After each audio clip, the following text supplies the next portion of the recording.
Mga kwento ng pag-ibig, kwento ng pag-asa at mga kwento ng buhay dito sa Barangay Love Stories. Love Stories.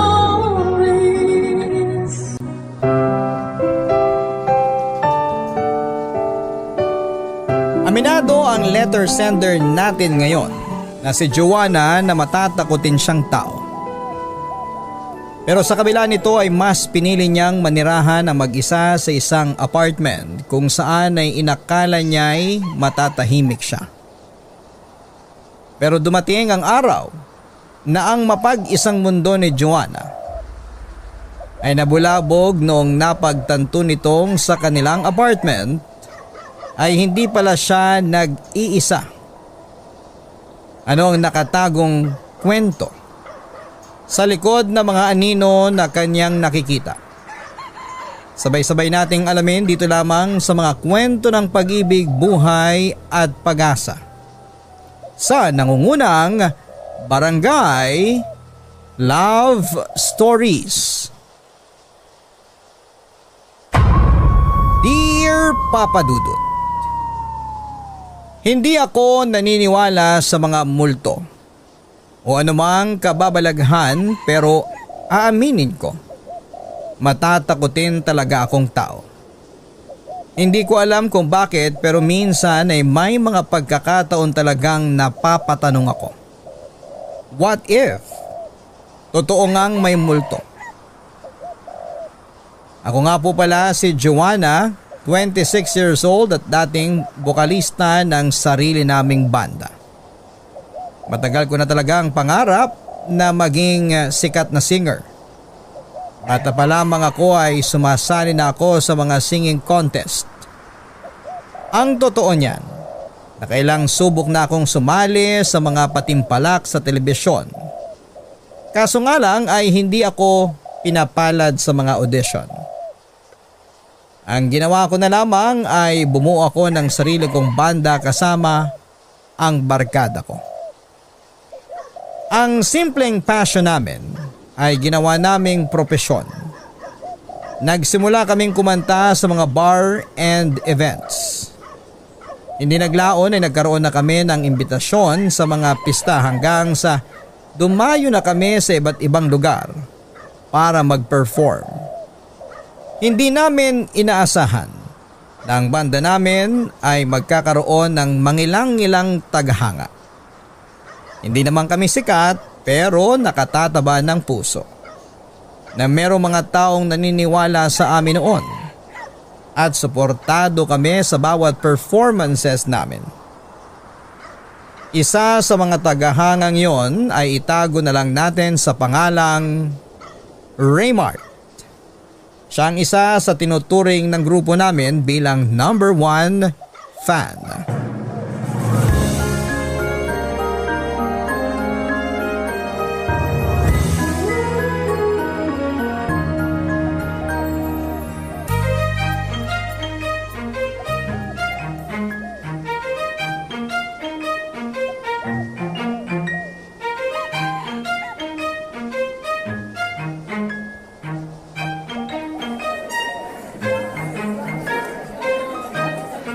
Joanna! Joanna, pwede pa picture? Oo naman, halika. 1, 2. Salamat. Walang anuman. Wala na kayong ibang gig pagkatapos nito? Wala na. Pauwi na kami. Inaantay ko lang yung mga kasamahan ko para makauwi na kami. Nasaan ba sila? Ikinakarga lang nila yung mga gamit sa sasakyan. Ikaw pa, hindi ka pa ba uuwi? Pauwi na rin. Hinanap lang talaga kita para makapagpa-picture ako. Matagal nyo na akong fan kasi simula nyo pa lang noon pero diehard fan nyo na ako. Talaga ba? Oo, lagi ko nga inaabangan yung mga post mo sa Facebook para malaman ko kung saan kayo magpa-perform Oh? Anong pangalan mo sa Facebook ha? Raymart. Inad na kita noon kaso hindi mo pa ina-accept yung friend request ko Mag-iisang taon na rin siguro yun. Hala, sorry. Nabisi lang siguro kaya hindi ko napansin. Hindi, okay lang yun. At least ngayon, kilala mo na ako. Uy, salamat sa pagsuporta mo sa banda namin, Raymart ha. Ay, walang anuman. kahit hindi ako umiinom, nagpupunta talaga ako sa mga bar para lang panoorin kayo. Grabe, sobrang dedicated mo naman. Ano namang nagustuhan mo sa banda namin? Ang ganda ng boses mo eh. Kakaiba, rakista na rakista talaga ang dating. Ay, naku, salamat ah. Ay, ayun na pala yung sasakyan namin. Ano ba yan? Sige, uuwi na rin ako. Mag-iingat kayo ha. Ikaw rin. Nice meeting you. Salamat ulit. Uy, Joanna, sino yun? Kakilala mo? Fan natin. Nakipag-picture lang tsaka nakipagkwentuhan. Pamilyar kasi sa akin yung lalaking yun eh. Saan ko nga ba siya nakita? Naalala ko na. Siya yung laging nanonood sa atin. Yung nakatayo lang sa sulok na parang serial killer. Grabe ka naman. Pero yun nga yung sabi niya. Lagi raw niya tayong pinapanood. Uy, wag ka. Number 1 fan daw natin siya. Pero medyo weird siya. Weird? Bakit mo naman nasabi? Kung saan-saan ko siya nakikita eh. Papunta na sa stalker level. Ayaw mo ba nun? Lagi siyang present sa mga gig natin. Hindi lang naman siya sa mga gig natin present eh. Kaya siya pamilyar sa akin kasi lagi ko siyang nakikita kung saan man tayo magpunta. Kahit nga nagkakape lang tayo sa labas, nakikita ko siya. Nakatayo lang sa malayo eh. Ang creepy!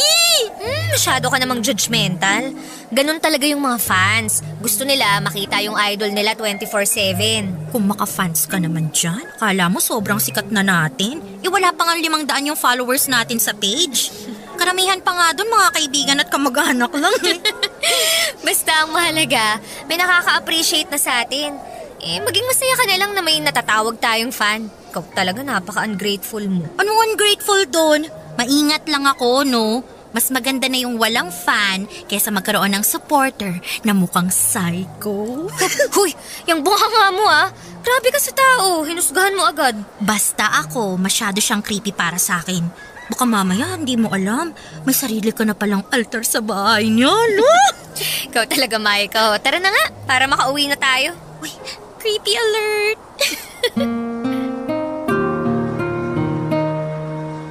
Sa mga sumunod pa naming gig ay mas naging mapagmasid na ako. At tama nga ang mga sinabi ni Micah. Laging ang present si Raymart sa bawat performances namin kahit saang lugar pa ito. Pero hindi katulad ng normal na tagahanga, si Raymart ay palagi lang nasa likod o di kaya'y nasa sulok. Tahimik na nakatayo sa dilim at nanonood. Hindi ako judgmental na tao pero aminado ako. Na noong mga panahong yon ay medyo creepy na rin ang tingin ko sa kanya dahil sa mga pinagsasabi ni Micah. Ganon pa man ay patuloy ang naging pagsuporta sa amin ni Raymart. At dahil magkakilala na kami ay hindi na siya nahihiyang lumapit sa akin tuwing natatapos ang performance namin. Ipinakilala ko siya sa grupo at hindi nagtagal ay naging malapit na rin sa kanya ang iba pang miyembro ng banda namin. Unti-unti ay napalitan din ang naging unang tingin namin kay Raymart. Kung tutuusin, na-misinterpret lang ni Micah ang ugali nito. Mahiyaing tao si Raymart na medyo may nerdy personality. Pero sa kabila noon ay lumalabas siya at nakikihalubilo sa mga tao para lamang mapanood niya kami. Dahil lagi namang present si Raymart sa bawat ganap ng banda, ay inampun na namin siya at parang naging miyembro na rin siya ng aming grupo. Pero sa hindi may paliwanag na pagkakataon, sa pagdating ni Raymart sa buhay ko ay siya ring simula ng mga kababalaghang nangyari sa aking mundo.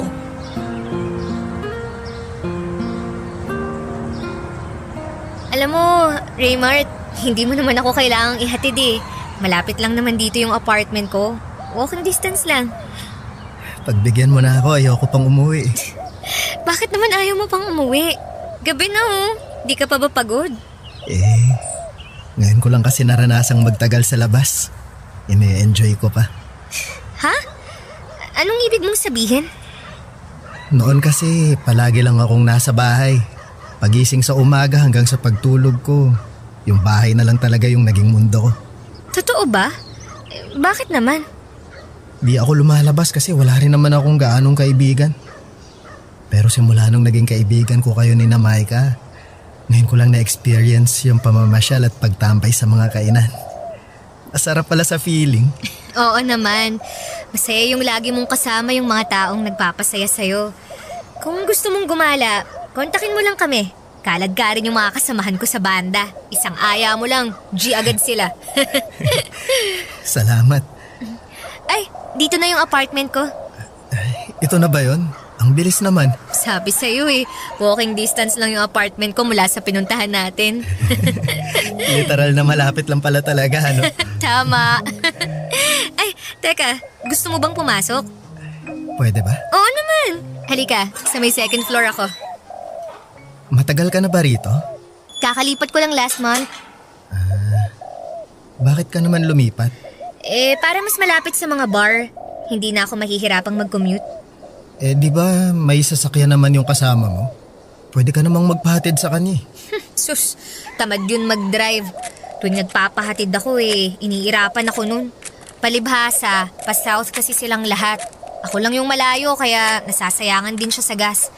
Ako na lang yung lumipat para sa iisang direksyon na lang kami uuwi lahat. Ganun pala yon.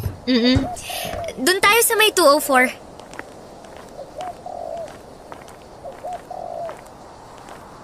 Huh? Teka, ano tong box na to sa may pinto? Baka naman order mo online? Wala akong inaasahang parcel ngayon Baka regalo galing sa fan. Sino namang magre-regalo sa akin ito? Hindi naman kami ganun kasikat, no? Buksan mo para malaman mo kung kanino galing. Teka, bubuksan ko. Ano to? Damit ko to Hindi ba yan yung suot mo kahapon? Oo, ito nga yung suot ko kahapon.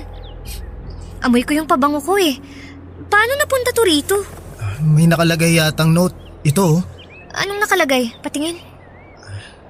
Huwag mong iwang bukas ang pinto at bintana mo ngayong gabi. Ha? Walang nakalagay kung kanino galing? Wala. Hindi to magandang biro Baka naman pinaprank ka ng mga kasama mo.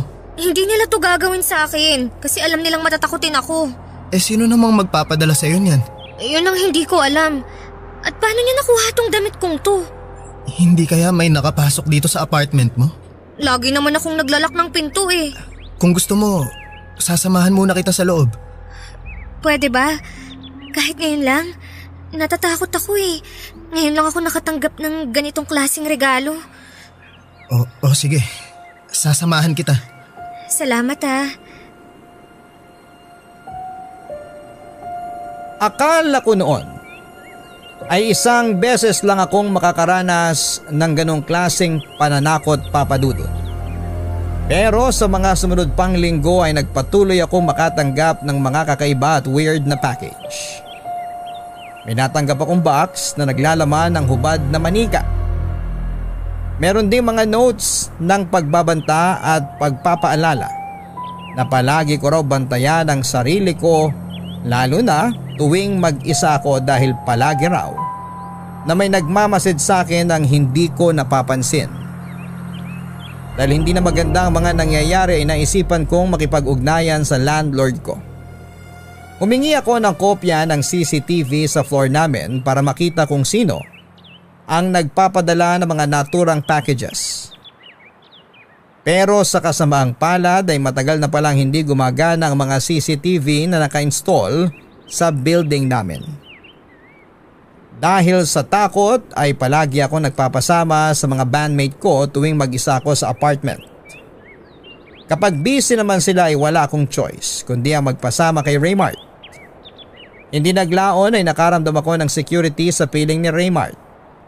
Sa bawat pagsasama naming dalawa ay unti-unti akong nakabuo ng koneksyon mula sa kanya. Hindi ko inaasahan na noong mga panahong yon ay unti-unti na palang nade-develop ang feelings ko para sa kanya, Papa Dudut.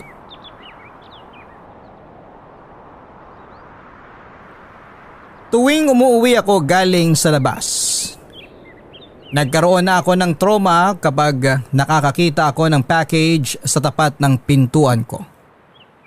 Nakakainis isipin na natatakot na akong umuwi sa sarili kong pamamahay. Para hindi mabaliw ay si Raymart na ang nagpresentang mag-check ng apartment bago ko umuwi para maalis sa mga bagay na maaaring mas magpalala pa sa nararamdaman kong kapraningan. Napansin kasi nito na nagsimula na akong maging balisa at kabado sa mga maliliit na bagay. Ipinagkatiwala ko kay Raymart ang apartment sa pamamagitan ng pagbibigay ng spare key sa kanya. Sa ganung paraan ay madodouble check nitong ligtas ang apartment ko bago ako umuwi. Kahit papaano, sa tulong ni Raymart ay unti-unti ko ring naibalik ang sarili ko sa dati. Ang nakapagtataka lang, Papa Dudut, sa aming magbabanda, ako lang ang nakakatanggap ng ganong klaseng regalo. Ganon pa man ay pinilit ko na lamang na ipagsawalang bahala ang lahat dahil apektado na ang buong mental health ko noong mga panahong yon at ayoko nang palalain pa ito.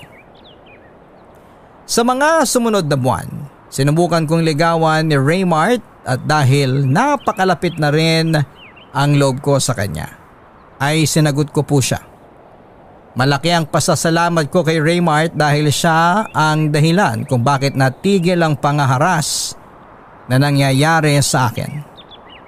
Akala ko noon ay maayos na ang lahat. Pero yun pala ang simula dahil isang araw bumalik ang mga natatanggap kong delivery na may lamang mga nakakatakot na mensahe. Pero sa pagkakataong yun ay mas lumala pa ito.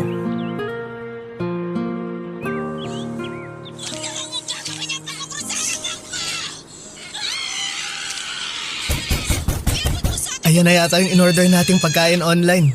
Pero ba't ganun, hindi man lang siya tumawag? Baka walang load. Pero ang weird wala namang umaakyat dito para mag-deliver ng pagkain. Usually, ako yung bumababa para kunin yung order kong pagkain Baka pinaakyat na lang ng guard sa baba. Oh well, mas maganda na yun kaysa kanina pa ako gutom, di ba? Hindi na kailangang bumaba. Sandali, kukunin ko lang yung order. Ako na. Mamili ka na dyan ng next movie na papanoorin natin. Okay, sige.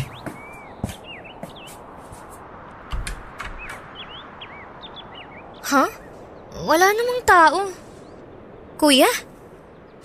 Weird Namali lang siguro ng unit. Raymart! False alarm! Baka namali ng... Ay, naku! Grabe naman makakatok to. Sandali lang po. Wala kasing tao nung... Wala na namang tao? Ano ba? Gabi na nang titrip pa kayo? Kung sino ka mang katok ng katok dito, walang nakakatuwa sa ginagawa mo. Mga tao talaga ngayon. Wala nang maayos na ginawa. Sino ba yan? Hindi na ako nakikipagbiroan Kung sino ka man, hindi ako natatakot sa'yo. Magpakita ka! Joanna. Uy. Bakit? Okay ka lang? Ginulat mo naman ako! Sorry, ang tagal mo kasi. Akala ko merong problema. Walang tao Kanina pa may katok ng katok pero wala namang tao sa labas. Hindi yung order natin yung dumating? Hindi. Lo, baka minumulto ka na. Tumigil ka nga dyan, Raymart Hindi yan nakakatuwa. Pumasok na lang tayo. Teka, ano yan? Ano? Ano yun? Kanina pa ba to? Merong box dito sa paanan ng pinto Wala yun kanina. Kukunin ko na. Kanino naman kaya to galing? Baka galing na naman yan sa nananakot sa akin. Hindi kaya? Buksan mo. Ayoko nga. Baka kung ano na naman laman yan Baka naman galing sa fan mo, nahihiya lang magpakita. Buksan mo na. Huwag ka nang matakot, nandito naman ako Sige na nga.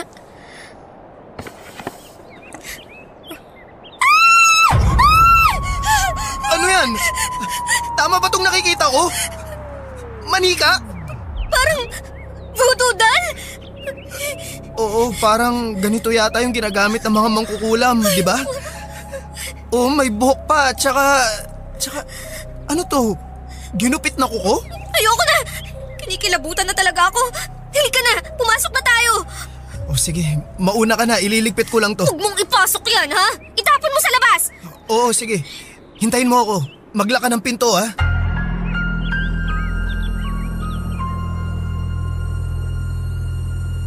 Papa Dudut, hindi ko na talaga gusto ang nangyayari noon. Kaya kinabukasan ay agad kong kinausap ang landlord ko tungkol sa nangyari. Ayon sa kanya, bantay sarado raw ng gwardya ang mga pumapasok sa apartment building namin. Kaya imposibleng galing sa labas ang taong nananakot sa akin. Malamang ay pinagtitripan lang ako nung mga kaibigan ko. Nung hingin ko sa kanya ang kopya ng CCTV sa hallway ay wala siyang naibigay. Dahil matapos ang reklamo ko ay hindi pa rin pala niya napapaayos ang sirang CCTV. Hindi ko alam kung may dalabang kababalaghan ang manikang dumating sa apartment ng gabing yon. Pero pagkatapos noon ay parabang nagbago na ang tingin ko sa paligid. Pakiramdam ko bawat kilos ko kahit nasaan man ako ay tila ba may nagmamasid sa akin. Kahit natutulog, kumakain o naliligo, parang may mga matang nakatingin sa akin. Nung minsan ngang nag-perform kami sa isang probinsya habang sinusuyod ko ng tingin ang mga taong nanonood sa amin ay isang malaking anino. Ang naaninag ko sa hindi kalayuan na nagbigay sa akin ng matinding kilabot. May pagkakataon pa noon na habang mag-isa lamang ako sa apartment. May mga naririnig akong kalabog sa ibang parte ng apartment na para bang may kasama ako sa bahay kahit na mag-isa lamang ako. At may mga oras din na nakakarinig ako ng pagbukas ng pintuan habang mahimbing akong natutulog na hindi ko noon masyadong pinapansin dahil akala ko'y nananaginip lamang ako.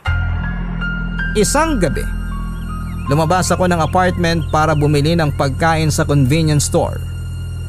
Pagbalik ko ay nagimbala ko sa nadatnang ko sa apartment, Papa Dudut.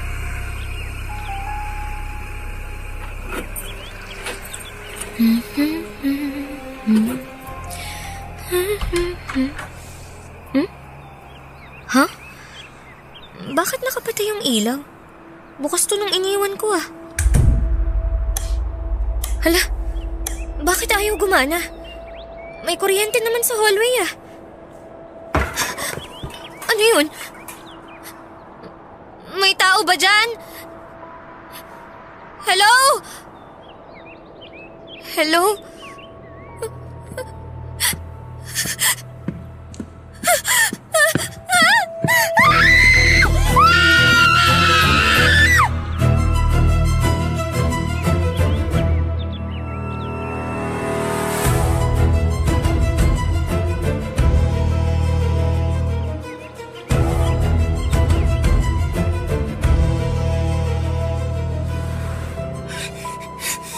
Joanna!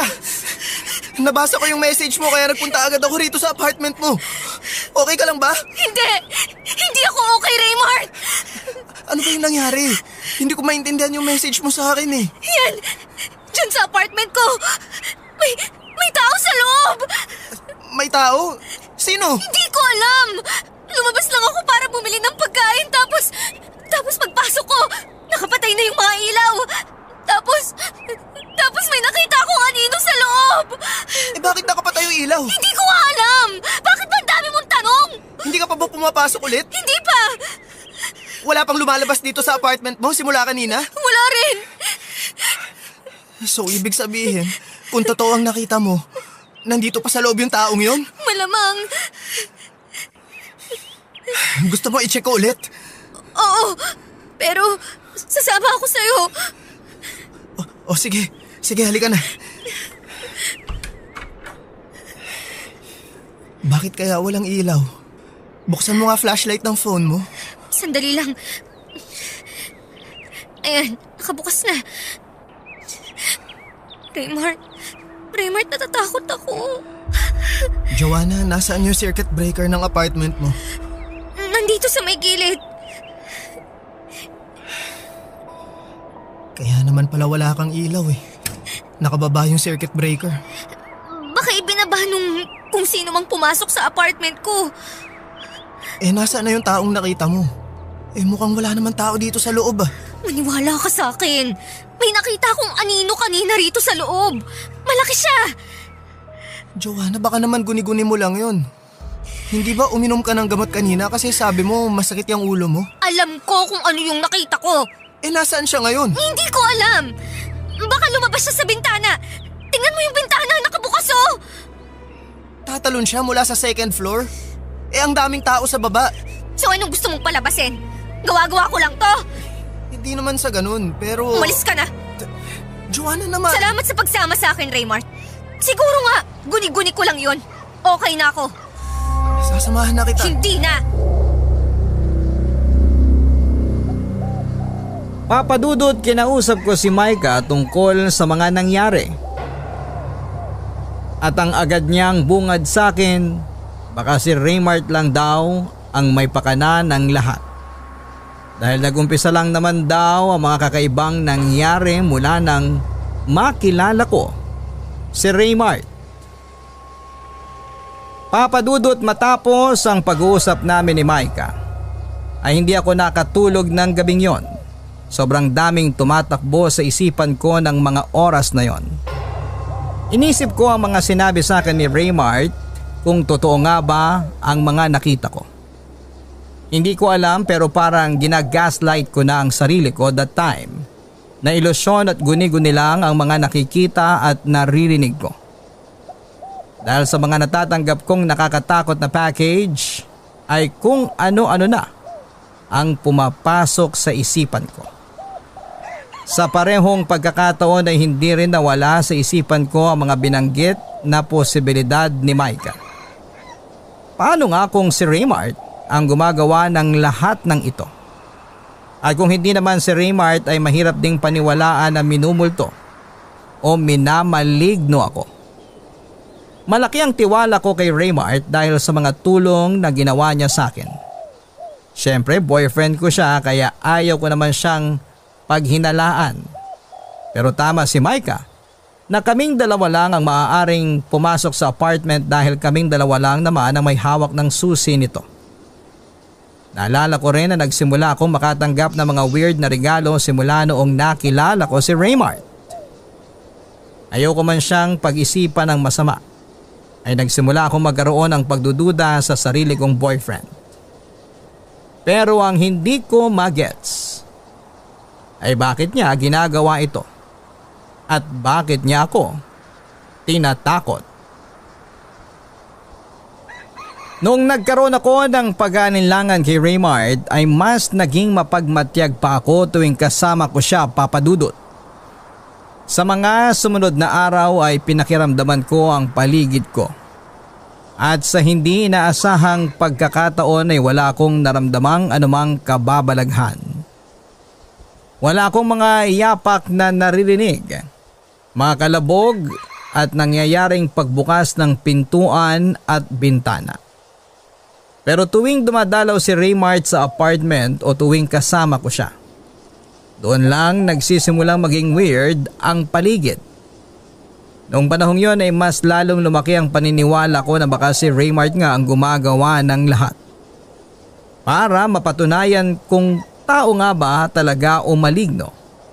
Ang nagbibigay pasakit sa akin ay ako na mismo ang nag-install ng CCTV sa sarili kong apartment. Maliban kay Micah ay wala nang ibang nakakaalam na naglagay ako ng CCTV sa apartment. Hindi ko ito pinaalam kay Raymart para makita ko kung siya ba talaga ang gumagawa ng lahat ng pananakot sa akin. Sa tulong ng landlord ko ay nagpakabit kami ng 2 CCTV sa apartment. Isa sa may sala at isa sa kwarto ko. Sa mga sumunod na araw ay nagantay ako ng kababalaghan. Pero ang nakapagtataka, kung kailan may CCTV na ay saka naman walang nangyari, papadudot.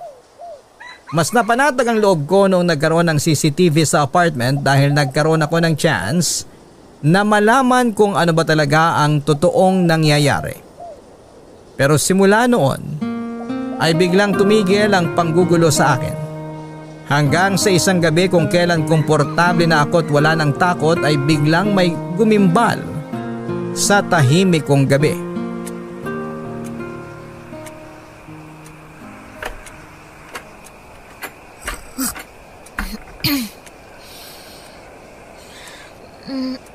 Tama ba yung narinig ko?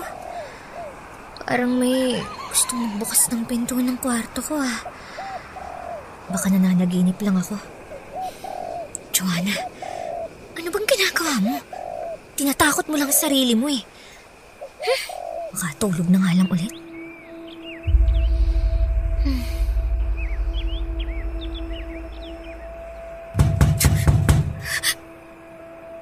Sino yan? Raymart? Ikaw ba yan? Raymart! Kung ikaw yan, hindi ako nakikipagbiruan sa'yo. Raymart, alam kong ikaw yan! Akala mo hindi ko alam tong ginagawa mo? Pagod na ako sa trip mong to, ha? Nasaan na yung phone ko? Tatawagan kita. Akala mo maluloko mo ko.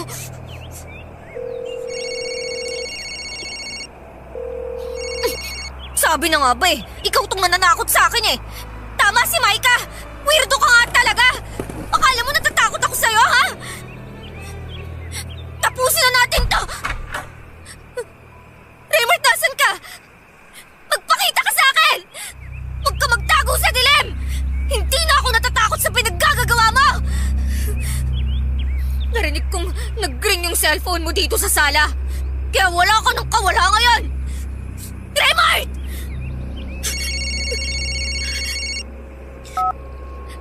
Hello, Maika? Sabi na igising ka pa eh. Nakita ko kasing online ka sa Messenger. Online ako kasi may tinawagan ako. Tama yung hinala mo. Si Raymart na yung nananakot sa akin. Raymart? Anong ibig mong sabihin? Nandito siya ngayon sa apartment ko. Nagtatago. Girl, okay ka lang? Kaalis lang namin sa bar. Kasama namin ngayon si Raymart. Actually, papunta na nga kami dyan sa apartment mo ngayon. Ano? Tinatawagan kita kasi dadaan kami dyan. Nawawala kasi yung phone ni Raymart. Nagbabaka sakali siya na naiwan niya dyan yung cellphone niya nung nagpunta kami dyan kanina. Nandito nga yung cellphone niya. Pero kung kasama niyo ngayon si Raymart, sino yung kumakatok sa pinto ng kwarto ko kanina? Oh my gosh!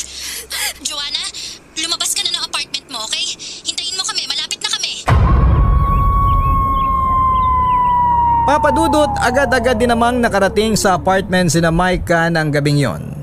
Nadatnan nila ako sa first floor kasama ang gwardiya kung kanino ko isinumbong ang mga pangyayari. Kasama ang gwardiya ng apartment building namin ay sinilip nila ang loob ng apartment ko.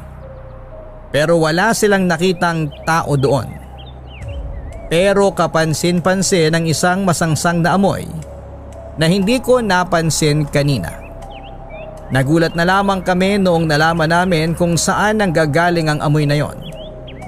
Mula ito sa isang box na nakalagay sa ilalim ng kama ko.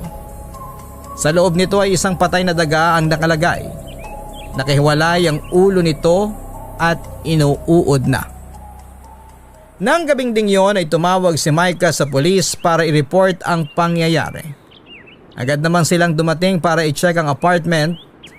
Dahil walang nanakaw na gamit at wala naman silang nakitang forced entry sa apartment ko, ay hindi nila ito pwedeng ituring na trespassing or unlawful entry. Lalo na't wala ring nakitang tao sa loob ng apartment ko maliban na lamang sa mga narinig ko at sa patay na daga na nakalagay sa isang kahon. Ganon pa man, ay nilagay nila sa blotter report ang pangyayari bilang suspicious activity. Kapag may patunay na raw kami na may pumasok nga sa apartment ko ay pwede namin itong i-report agad na siyang nakakadismaya. Dahil alam ko sa sarili kong may tao sa loob ng apartment ko ng mga oras na yon. Nag-install ka ng CCTV, di ba? Na-check mo na ba yun? Oo nga, hindi ko pa na-check yung CCTV. Sigurado ako, nakuna nun yung mga pangyayari. Teka, sandali. Nag-install ka na CCTV? Oo, gusto kong hulihin kung sino yung taong pumapasok ng apartment ko. Bakit hindi mo sinabi sa akin? Kasi... Kasi isa ka sa mga suspecha namin. Ano? Ako? Hindi ko naman talaga alam kung sino na yung pagbibintangan ko eh. Kaya lahat pinagsususpetsahan ko. Pero ako? Na sarili mong boyfriend? Wala ka bang tiwala sa akin, Joanna? May tiwala ako sa'yo. Pero nagsimula kasi ang lahat ng to simula nung nagkakilala tayo eh. Hindi ko yun magagawa sa'yo. Alam ko. Kaya sorry. Ganito, check na lang natin yung CCTV para malaman na natin yung totoo.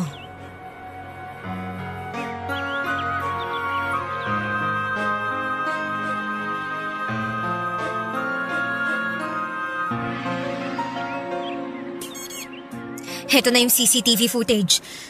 Tingnan nyo, bandang 1:00, mamamatay yung ilaw. Kung sino man yan, malamang. Alam niya kung nasaan yung circuit breaker. Ginawa na niya yan dati. Hindi ko na napansin na nawalan pala ng kuryente dahil tulog na ako neto. Teka, bakit may kuha pa ng CCTV kung wala ng kuryente? Battery operated yung in-order ko online. Ang problema, wala siyang night vision kaya hindi ganong clear yung video. Teka, tingnan nyo. May gumagalaw. Papunta siya sa kwarto ko. Tao ba yan? Parang ang laki niya masyado. Uy, tapos parang wala siyang ulo. Hindi. Baka naman dahil lang sa quality ng video. Ang tagal pala niyang nakatayo sa tapat ng kwarto ko. Pero tingnan nyo, sa CCTV siya nakatingin. Oh my gosh! Nakatingin siya sa atin! Ay, kinikilabutan ako! Ano? Naniniwala na kayo sa akin? Patayin mo na yan! Yan ang dapat ipakita mo sa pulis para maniwala sila sa'yo. Hindi yan multo. Tao yan.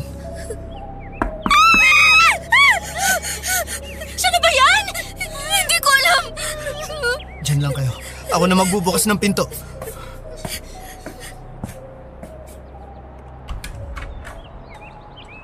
Magandang gabi. Nandyan ba si Joanna? Kayo po pala. Opo, nandito po siya. Joanna! Yung landlord mo! Mang Estong, magandang gabi po. Akala ko po ba wala kayo rito ngayon? Nabasa ko yung message mo kaya eto dali-dali ako nagpunta rito. Nagpatawag ka raw ng mga pulis. Oho, pero wala naman ho silang napala eh. Wala na yung tao nung chinek nila tong apartment. Huwag kang mag-alala. I-report ko to sa barangay itong nangyari ha. Sasabihan ko rin yung guard na mag-robbing gabi-gabi para hindi na yun maulit. Maraming salamat po Mang Estong ah.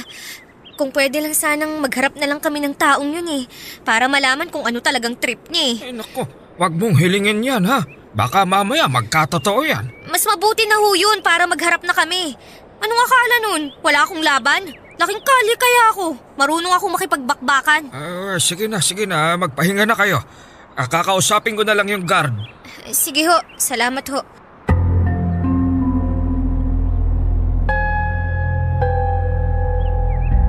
Papa Dudut, kahit papaano ay napanatag ako ng sa wakas. Ay tumulong na rin ang landlord ko sa matagal ko nang idinadaing na problema sa kanya. Sa katunayan ay siya na mismo ang nagpalit ng lock ng pintuan ng apartment ko. At nang mga panahong yon ay sinigurado ko na ako lang ang may hawak ng susi. Hindi ko ibinigay kanino man ang spare key nito. Tuwing gabi ay may mga tanod na ring nagroronda sa lugar namin. Nag-aabang na mga taong pakalat-kalat pagsapit ng madaling araw. Na-report na rin namin sa pulis ang CCTV footage na nakuha ng gabing may pumasok sa apartment ko. Kahit may kaunting tampo pa sa akin si Raymart noon dahil isa siya sa mga taong pinaghinalaan ko, ay nag-offer siyang magstay pansamantala sa apartment ko para masamahan niya ako. Humingi naman din ako kaagad ng tawad sa kanya, Papa Dudut, dahil pinagdudahan ko siya. Akala ko noon ay magiging maayos na ang lahat. Naging mapagmatsyag na ang mga tao sa paligid ko matapos kumalat ang balita na may taong nanloob ng apartment ko. Kasama ko naging bantay ang mga kapitbahay ko pati na rin ang mga tao sa apartment building namin. Umasa ako na matatakot nang bumalik ang kung sino mang nananakot sa akin. Pero nagkakamali ako, Papa Dudut. Kakatapos lang ng gig namin noon, nagkayayaan ng grupo na magkaroon ng kaunting inuman para i-celebrate ang anibersaryo ng pagkabuo ng banda namin. Inabot kami ng hanggang 1:00 ng madaling araw. Noong natapos ang kasiyahan ay nauna akong inihatid sa apartment namin. Dahil hindi umiinom si Raymart ay siya ang naging designated driver ng grupo. Kaya kinailangan din niyang ihatid sina Micah at naiwan akong mag-isa sa apartment. Pagka-uwi ay agad ako naligo at habang nasa banyo, narinig ko ang pagbukas ng pintuan ng apartment ko. Hindi ko yon gaanong pinansin sa pag-aakalang si Raymart lamang yon. Nagpatuloy ako sa paliligo dahil gusto ko nang magpahinga ng mga oras na yon. Pero napagtanto ko na parang masyado naman yatang mabilis si Raymart sa paghatid kina Micah, gayong 4 na katao ang kinakailangan niyang ihatid. Doon ako nagsimulang kabahan, Papa Dudut. Pagbukas ko ng pinto ng banyo ay kinilabutan ako nang sinalubong ako ng kadiliman.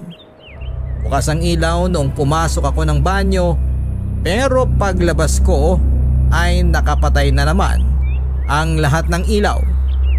Sa pagkakataong yun ay ramdam ko na hindi lamang ako mag-isa sa apartment. Raymart? Ikaw ba yung pumasok? Raymart! Pabukas naman yung ilaw oh. Bakit ka nagpatay ng ilaw? Magandang gabi, Joanna. Ay! Sino ka? Hindi ikaw si Raymart! Joanna, ito na yung pinakahihintay mo. Gusto mo akong makita, hindi ba? Nandito na ako. Sino ka ba? Ano ba kasing kailangan mo sa akin? Bakit mo ba ako ginugulo? Matagal kong hinintay ang araw na to. Natutuwa akong malaman na gusto mo rin pala akong makita. Teka, Mang Estong? Kayo yung pumapasok dito sa apartment ko? Ako nga. Matagal na kitang pinagnanasaan eh. Matagal na akong nanggigigil sa'yo. Kung hindi lang dumating sa buhay mo yung hinayopak mong boyfriend, akin ka lang dapat eh. Ano? Handa ka na ba? Sandali lang! Huwag kang lalapit sa akin! Sisigaw ako! Sumigaw ka kung gusto mo. Walang tao ngayon sa kabilang unit. Nagbakasyon sila. Mas maganda yung sumisigaw ka. Mas lalo kong kinaganahan. Umalis ka na! Darating na si Raymart anumang oras! Talaga? Sa tingin mo, kaya kang ipaglaban ng boyfriend mong yon? Parang awa niyo na! Tantanan niyo na ako! Ako na lang ang piliin mo, Joanna. Kaya kitang buhayin. Matagal na kitang mahal. Kaya iwan mo na yung walang kwenta mong nobyo. At sumama ka na lang sa akin. Nababaliw na kayo! May asawa at anak na kayo! Pero mas gusto ko yung bata na katulad mo. Mas makinis. Mas sariwa. Kakadiri kayo! Naririnig niyo ba yung pinagsasasabi niyo? Halika na. Paliligayahin kita. Kung lalapit sa akin! Tulang! Iwan mo ako! Tulang! Tulungan niyo ako! Iwan mo ako! Tulang! Tulungan niyo ako!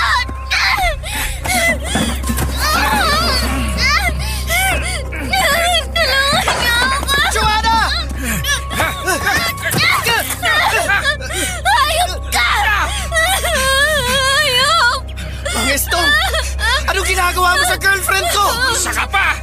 kontrabida ka sa buhay namin ni Joanna!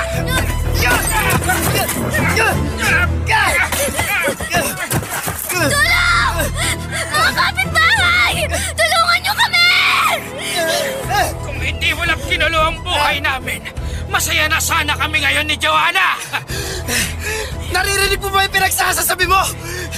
Nasisiraan ka na yata ng ulo! Hindi ko tatakutin si Joanna ng ganon kung hindi ka lang dumating sa buhay niya. Aagawin mo pa sa akin ang mahal ko! Kaya pala, sa tingin mo masisira mo kami dahil sa pananakot mo! Umanda ka sa akin!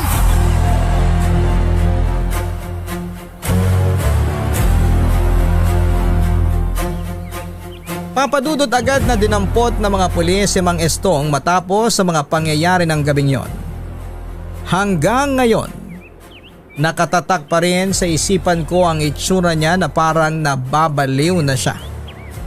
Ang hinala ng mga tao ay dahil gumagamit ito ng ipinagbabawal na gamot kaya siya nagkakaganon. Sa pagsisiyasat ng mga pulis ay nakumpiska nila ang isang flash drive. Sa bahay nito laman ang mga video ko habang natutulog. Doon lang namin napagtanto na tuwing mahimbing akong natutulog ay pumapasok si Mang Estong sa kwarto ko para kunan ako ng video. Kaya pala alam ng taong pumapasok sa apartment na may naka-install na CCTV sa loob dahil si Mang Estong ang mismong nagkabit noon. At dahil siya ang landlord namin, meron din siyang duplicate key ng apartment. Ganon din noong nagpalit ako ng lock dahil siya rin ang nagpalit noon. Nagsampa ako ng kaso laban kay Mang Estong. At pagkatapos noon ay umalis na ako mula sa apartment na tinitirhan ko. Habang naghahanap ng malilipatan ay pansamantala akong nanatili sa lugar ni Raymart. Ang akala ko noon ay magiging maayos na ang lahat, papadudot. Nakahinga na ako dahil sa wakas ay nahuli na ang taong nambubulabog sa tahimik kong buhay. Pero hindi pa pala doon natatapos ang kalbaryo ko. Dahil noong nanirahan ako sa bahay ni Raymart ay isang katotohanan ang aking natuklasan.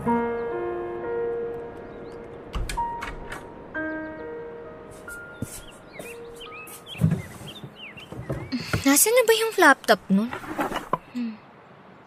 Ayun. Ay, bongga. Dalawa palang laptop nito. Yayamanin ha? Hala? Password? Ano kayang password nun? Joanna. Sana gumana. Ay, Joanna nga yung password. Love na love talaga ako ng boyfriend kong to. Naks. Picture ko pa talaga yung wallpaper ha.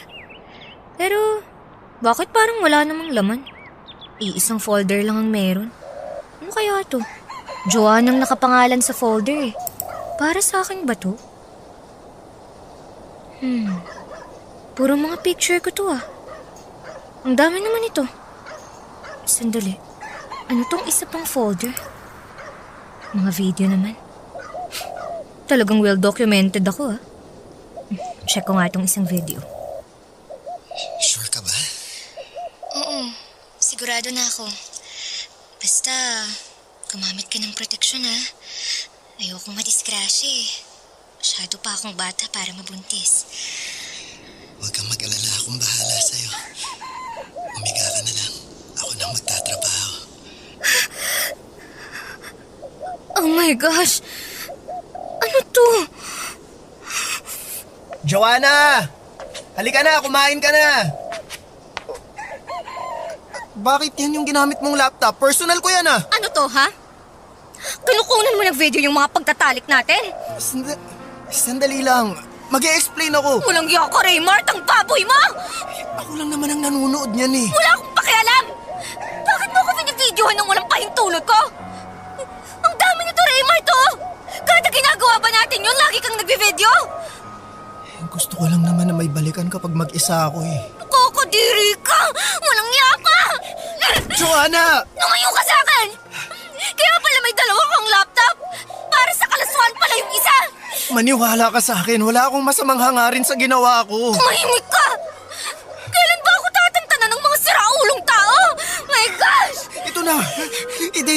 yung mga video. Dapat lang! Dahil kung hindi mo gagawin yon, ipapakulong kita kasama ni Mang Estong! Joanna, sorry na. Patawarin mo ako. Nagawa ko lang naman yun kasi mahal na mahal kita eh. Araw-araw kitang namimiss. Kapag busy ka, lagi kong pinapanood yung mga video natin. Itiwan mo ako! Kinikilabutan ako sa'yo! Pare-pareho kayong lahat, mga manyakis! Joanna, sandali lang. Saan ka pupunta? Aalis na ako rito! At baka kung ano pang gawin mo sa akin!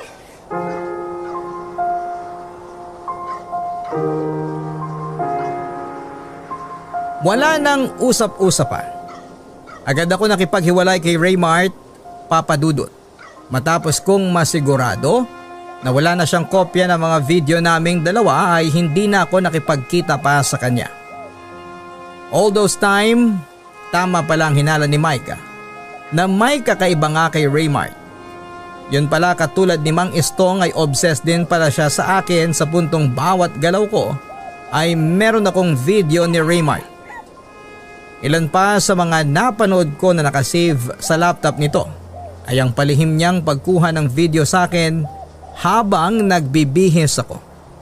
Meron ding video habang naliligo ako. At para makalimutan ang mga masasamang pangyayari sa punto ng buhay kong yon, ay nagpakalayo-layo na ako. Tumigil ako sa pagbabanda at naghanap ng ibang trabaho. Dahil sa mga nangyari ay nagkaroon na ako ng trust issues sa mga lalaking dumarating sa buhay ko. Dahilan na hanggang ngayon ay hindi pa ako nagkakaroon ng boyfriend kahit na 3 taon na ang nakakalipas.